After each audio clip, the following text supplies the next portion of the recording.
Puji Tuhan, Bapak Ibu Saudara yang dikasihi oleh Tuhan, damai sejahtera buat kita semua. Hari ini kesempatan kembali kita mendengarkan firman Tuhan, dan firman Tuhan saya berikan tema manfaat Taurat Tuhan. Manfaat Taurat Tuhan.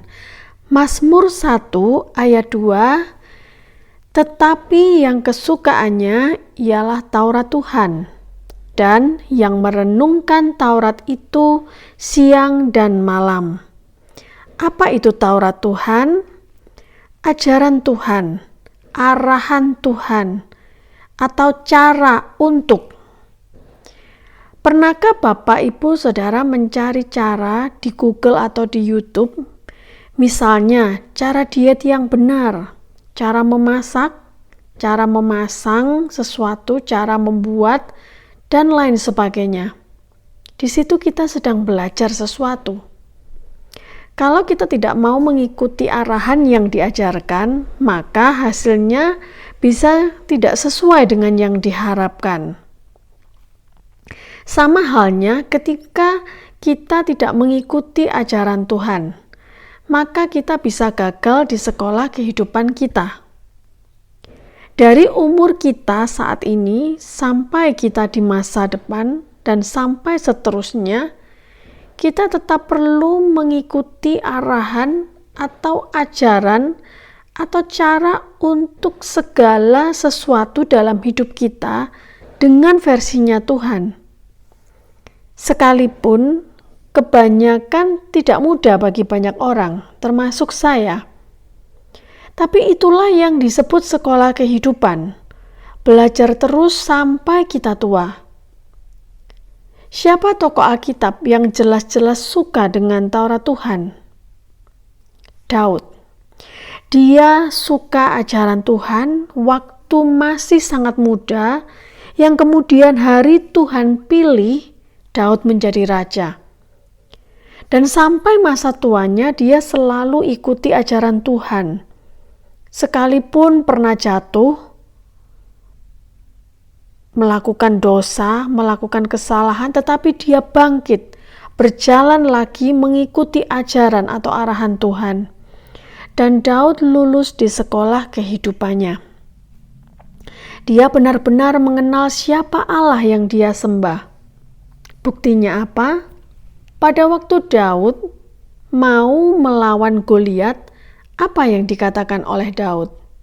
1 Samuel 17 ayat 45 sampai 47. Engkau mendatangi aku dengan pedang dan tombak dan lembing, tetapi aku mendatangi engkau dengan nama Tuhan semesta alam. Ayat 46, hari ini juga Tuhan akan menyerahkan engkau ke dalam tanganku, dan aku akan mengalahkan engkau. Ayat 47, supaya segenap jemaah ini tahu bahwa Tuhan menyelamatkan. Sampai di situ saya bacakan firman. Hari itu Goliat dikalahkan, dan musuh pun pergi menyingkir. Sejak hari itu Daud selalu dipercaya dan selalu menang dimanapun dia diutus oleh Raja Saul. Dan saat dewasa dialah yang menjadi raja atas Israel.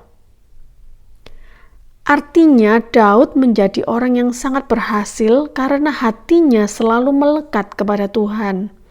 Cinta ajaran Tuhan, selalu ingat dan merenungkan Taurat atau ajaran-ajaran Tuhan. Siapa dari kita yang membaca Alkitab setiap hari? Berapa banyak yang harus kita baca? Menurut Mazmur ayat 2, berapa banyak Bapak Ibu Saudara? Mazmur 1 ayat 2 dikatakan, tetapi yang kesukaannya ialah Taurat Tuhan, dan yang merenungkan Taurat itu siang dan malam. Berapa banyak setiap hari? Tidak ada ketentuan yang ditulis. Tapi pesan yang paling terpenting adalah merenungkan Taurat atau ajaran Tuhan sepanjang hari. Ketika kita membaca Alkitab atau mendengarkan firman yang berupa audio di YouTube dan lain-lain, atau melihat ayat firman Tuhan di medsos, media sosial, lalu kita menangkap maksudnya, kita mengerti dan kita merenungkan, akan jauh lebih bermanfaat bagi hidup kita dibanding kita membaca karena kebiasaan, keharusan, atau karena takut Tuhan hukum atau Tuhan tidak mengasihi kita. Tapi jikalau ada di antara kita yang sudah terbiasa membaca berpasal-pasal setiap hari dan juga merenungkan tanpa tekanan dan sadar apa yang sedang kita baca, maka hal itu pun adalah baik dan akan sangat berguna buat hidup kita. Jadi bebas Bapak Ibu Saudara, tidak ada aturan atau patokan tertentu sesuai dengan cara dan waktu kita masing-masing. Mungkin bagi kita yang baru memulai lagi, baru mau semangat lagi, kita bisa merenungkan mungkin mulai dengan 1 atau 2 ayat. 1 ayat di Mazmur 1 ayat 1, lalu 1 ayat di Amsal 1 ayat 1. Jika kita tidak mengerti, kita baca ayat selanjutnya terlebih dahulu. Kita ketemu ayat yang kita mengerti maksudnya, kita pegang dan ingat sepanjang hari. Itu juga yang disebut merenungkan Taurat Tuhan siang dan malam. Atau Bapak Ibu bisa memulai dari kitab apapun. Tetapi mulai dari 1 atau 2 ayat, kita mengerti, kita merenungkan, kita ingat.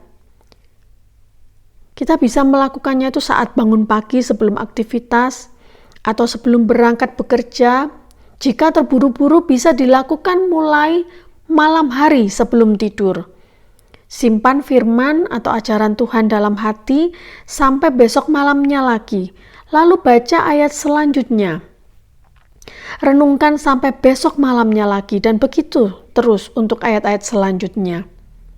Setelah itu kita bisa tambah mungkin dengan 1 perikop di Perjanjian Baru, 1 perikop di Perjanjian Lama. Ya, 1 perikop itu 1 cerita, 1 bagian yang lengkap biasanya kita baca.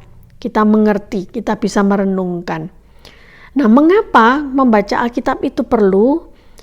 Yang pertama, supaya kita tuh mengenal siapa Allah yang kita sembah, mengenal sifat-sifatnya, benar-benar tahu bahwa Allah yang kita percaya sangat mengasihi kita, sehingga kita tidak selalu menyalahkan Tuhan. Tertimpa sesuatu, kita mengatakan itu takdir dari Tuhan. Padahal kebanyakan akibat dari kesalahan kita sendiri. Nah, yang kedua, karena segala sesuatu di dalam Alkitab itu mengajarkan kita bagaimana cara menjalani hidup kita sehari-hari. Yang kedua, mengapa Alkitab itu perlu? Karena segala sesuatu dalam Alkitab mengajarkan kita bagaimana cara menjalani hidup kita sehari-hari. 2 Timotius 3 ayat 16, segala tulisan yang diilhamkan Allah memang bermanfaat untuk mengajar, untuk menyatakan kesalahan, untuk memperbaiki kelakuan, dan untuk mendidik orang dalam kebenaran. Apakah semua yang tertulis di Alkitab adalah firman yang langsung dari Tuhan? Kalau kita baca, kenyataannya tidak semuanya yang tertulis itu secara langsung ucapan dari Tuhan. Dalam arti tidak semuanya tertulis Tuhan berkata, Allah berkata, atau Yesus berkata. Di situ ada perkataan iblis, ada perkataan seorang pria atau wanita yang secara umum ya, bukan nabi, bukan rasul atau utusan Tuhan. Ada peristiwa sejarah, ada tentang tempat, keturunan, dan lain-lain. Tetapi baiklah kita selalu ingat apa yang tertulis di 2 Timotius 3 ayat 16. Segala tulisan yang diilhamkan Allah memang bermanfaat untuk mengajar, untuk menyatakan kesalahan, untuk memperbaiki kelakuan, dan untuk mendidik orang dalam kebenaran. Jadi artinya adalah saat kita merenungkan ayat Alkitab yang kita baca atau dengar atau lihat, kita akan mendapatkan firman dari Tuhan, rema, pesan yang khusus untuk pribadi kita masing-masing. Mari Bapak Ibu Saudara yang dikasihi Tuhan, sama-sama mulai merenungkan segala tulisan yang sudah diilhamkan Allah di dalam Alkitab kita. Tuhan Yesus memberkati kita semua. Bapa di surga, kami mengucap syukur atas firman-Mu pada hari ini, dan kami percaya Tuhan, Engkau turut bekerja di dalam setiap diri kami masing-masing, untuk kami mengerti kehendak-Mu, untuk kami mengerti apa yang harus kami lakukan setiap hari seturut dengan kehendak-Mu, supaya kami tetap ada di jalan Tuhan dan kami berbahagia bersama dengan Engkau. Terima kasih Tuhan, di dalam nama Tuhan Yesus Kristus. Haleluya. Amin.